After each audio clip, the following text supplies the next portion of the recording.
प्रिय विद्यार्थियों, आज हम बीए पार्ट थर्ड ईयर का सेकंड पेपर उप समाज शास्त्रों का परिचय के अंतर्गत नया अध्याय शुरू करेंगे। अवधारणाएं, विकास और उसके स्वरूप, धारणीय विकास। तो सबसे पहले हम जानते हैं कि विकास का अर्थ और परिभाषा क्या है। समाज शास्त्र में विकास एक नवीन अवधारणा है। यह अवधारणा प्रगति की भांति वांछित दिशा में परिवर्तन की ओर संकेत देती है। विकास एक संदर्भात्मक, बहुमुखी और सापेक्ष अवधारणा है। विद्वानों का मानना है कि इसका उपयोग सामाजिक परिवर्तनों का विश्लेषण करने के लिए अंतर्राष्ट्रीय स्तर, विकासशील राष्ट्रों की परिस्थितियों तथा उच्च स्तरीय औद्योगिकृत देशों जैसे अमेरिका के लिए किया जा सकता है। वांछित लक्ष्यों की ओर अग्रसर होने की प्रक्रिया ही विकास कहलाती है। विकास की परिभाषाएं अनेक विद्वानों ने दी हैं, जो कि इस प्रकार से है। योगेंद्र सिंह के अनुसार समाज के सदस्यों में वांछनीय दिशा में नियोजित सामाजिक परिवर्तन लाने के उपाय को विकास कहते हैं। हॉबहाउस के अनुसार एक समुदाय का विकास मात्रा, कार्यक्षमता, स्वतंत्रता और सेवा की पारस्परिकता में वृद्धि के साथ साथ होता है। इस प्रकार कहा जा सकता है कि विकास एक नियोजित संस्थात्मक परिवर्तन की प्रक्रिया है, जिसका उद्देश्य समाज के सदस्यों की आवश्यकताओं और आकांक्षाओं तथा सामाजिक और आर्थिक नीतियों तथा कार्यक्रमों में परस्पर सामंजस्य स्थापित करके सभी लोगों के जीवन स्तर की गुणवत्ता को सुधारना है। ग्रामीण एवं नगरीय विकास गरीबी, बेरोजगारी, अज्ञानता, विवेकहीन, निरक्षरता, असमानता, शोषण, समाज में विद्यमान दमन इत्यादि मुद्दों को जड़ से उखाड़ फेंकने के लिए एक क्रांतिकारी अभियान है। विकास की विशेषताएं। इसकी निम्नलिखित विशेषताएं हैं। नंबर 1 है सार्वभौमिक प्रक्रिया। नंबर 2 है बहुमुखी अवधारणा। नंबर 3 है समाज की सापेक्ष अवधारणा। नंबर 4 है बहुविज्ञानीय अवधारणा। नंबर 5 कल्याणकारी एवं मूल्य आधारित परिवर्तन। नंबर 6 अवांछनीय अवस्थाओं में सुधार। नंबर 7 एकीकृत एवं बहुमुखी अवधारणा। नंबर 8 भौतिक परिवर्तन। नंबर 9 माप संभव। आइए अब हम इसका विस्तार से अध्ययन करते हैं। विकास की विशेषताएं। नंबर 1 है सार्वभौमिक प्रक्रिया। सभी समाज निरंतर परिवर्तित होते रहते हैं। समाजों का विकास निश्चित चरणों में होता है। विकास सरल से जटिल, न्यून विभेदीकरण से अधिकतम विभेदीकरण की ओर तथा न्यून निपुणता से अधिकतम निपुणता की ओर होता है। विकास की प्रक्रिया सभी समाजों में सभी कालों में किसी न किसी रूप में निरंतर चलती रहती है। नंबर 2 है बहुमुखी अवधारणा। यह एक बहुमुखी अवधारणा है। इसका उपयोग सामाजिक परिवर्तन का विश्लेषण करने के लिए अंतर्राष्ट्रीय स्तर, विकासशील राष्ट्रों की परिस्थितियों तथा उच्च स्तरीय औद्योगिकृत देशों जैसे अमेरिका के लिए किया जा सकता है। नंबर 3 समाज की सापेक्ष अवधारणा। विकास की अवधारणा समाज से संबंधित है, क्योंकि अलग अलग समाजों के विकास का स्तर अलग अलग होता है। नंबर 4 बहुविज्ञानीय अवधारणा। विकास एक सर्व समावेशी शब्द है, जो मानवीय समस्याओं के समाधान के लिए पूर्ण दृष्टिकोण का सुझाव देता है। विकास अपनी प्रकृति एवं मुद्दों के कारण सामाजिक, आर्थिक, राजनीतिक, शैक्षिक, धार्मिक आदि कारकों से संबंधित है तथा यह बहुविज्ञानीय दिशा प्रतिबिंबित करता है। यह कहा जा सकता है कि विकास की प्रक्रिया एक जटिलतापूर्ण प्रक्रिया है, जिसमें आर्थिक, सामाजिक, राजनीतिक और प्रशासनिक तत्व समाहित है। नंबर 5 कल्याणकारी एवं मूल्य आधारित परिवर्तन।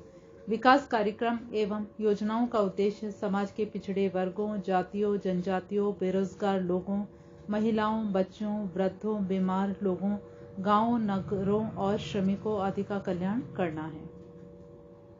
इसलिए विकास को कल्याणकारी एवं मूल्यों पर आधारित कार्यक्रम कहा जाता है। नंबर 6 अवांछनीय अवस्थाओं में सुधार। गुनार मिडल के अनुसार विकास की एक महत्वपूर्ण विशेषता यह है कि इसके द्वारा सामाजिक व्यवस्था में विद्यमान अनेक अवांछनीय अवस्थाओं में सुधार किया जाता है। नंबर 7 एकीकृत एवं बहुमुखी अवधारणा। किसी एक अंग अथवा अवस्था में विकास या विनाश का प्रभाव अन्य अंगों अथवा अवस्थाओं में परिवर्तन लाता है। अगर बेरोजगारी को नियंत्रित नहीं किया जाएगा तो अन्य समस्याएं गरीबी, निरक्षरता, कुपोषण आदि में वृद्धि होगी। इस प्रकार से विकास एक प्रक्रिया है जिसके अनेक कारक, कारण तथा प्रभाव एकीकृत रूप से संगठित होते हैं तथा एक दूसरे को प्रभावित करते हैं तथा प्रभावित होते हैं। इसलिए विद्वानों ने विकास का एक प्रमुख लक्षण इसका बहुमुखी एवं एकीकृत होना बताया है। नंबर 8, भौतिक परिवर्तन। विकास का संबंध केवल भौतिक जगत के मुद्दों के परिवर्तन से है, जैसे जीवन स्तर में बदलाव, गरीबी उन्मूलन, रोजगार के अवसरों में वृद्धि, समाज कल्याण सुविधाओं में सुधार, असमानताओं का उन्मूलन, पर्यावरण संरक्षण आदि। विद्वानों के अनुसार विकास का संबंध धर्म, अध्यात्म या अभौतिक जगत से नहीं है। नंबर 9, माप संभव। किसी समाज का विकास कितना हुआ है अथवा वह अन्य समाजों की तुलना में किस क्षेत्र में कितना अधिक या कम विकसित है, इसे मापा जा सकता है। विकास के प्रमुख मापदंड। सभी समाजों में विकास का कोई ना कोई विशिष्ट स्वरूप अवश्य होता है। इसके 2 प्रमुख मापदंड है। नंबर 1 है समाज का जनजातीय या कृषि की अवस्था से औद्योगिक समाज की ओर परिवर्तन। नंबर 2 है आर्थिक परिवर्तन। मिचेल ने विकास की 6 प्रमुख कसौटियों का उल्लेख किया है।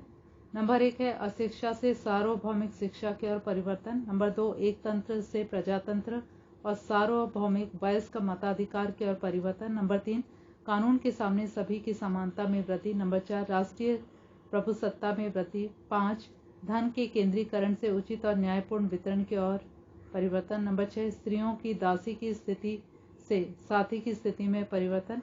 इन मापदंडों के द्वारा किसी भी समाज के विकास का मूल्यांकन किया जा सकता है।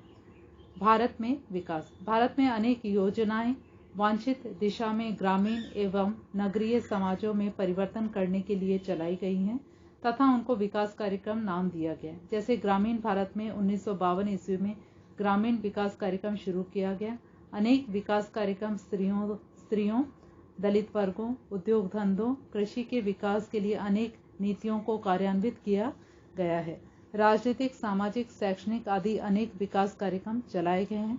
भारत सरकार ने ग्रामीण एवं नगरीय स्थानों की अनुसूचित जातियों, जनजातियों आदि के लिए भी अनेक विकास एवं कल्याणकारी कार्यक्रम चला रखे हैं। विकास कार्यक्रम संयुक्त तथा मिश्रित प्रघटना है। इसमें समाज के अनेक पक्षों का ध्यान रखा जाता है।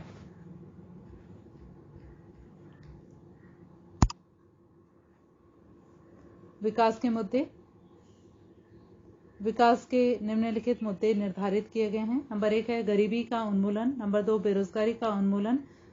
नंबर 3, कमजोर वर्गों का उत्थान। नंबर 4 है जीवन की विविध कठिनाइयों एवं विषमताओं से सुरक्षा। नंबर 5, समाज कल्याण सुविधाओं में सुधार। नंबर 6, जीवन स्तर में विकास। नंबर 7, स्वास्थ्य संरक्षण एवं विकास। नंबर 8, शिक्षा का विस्तार। नंबर 9, सभी स्तरों, व्यक्ति, समूह, समुदाय, समाज से सामाजिक असमानताओं का उन्मूलन।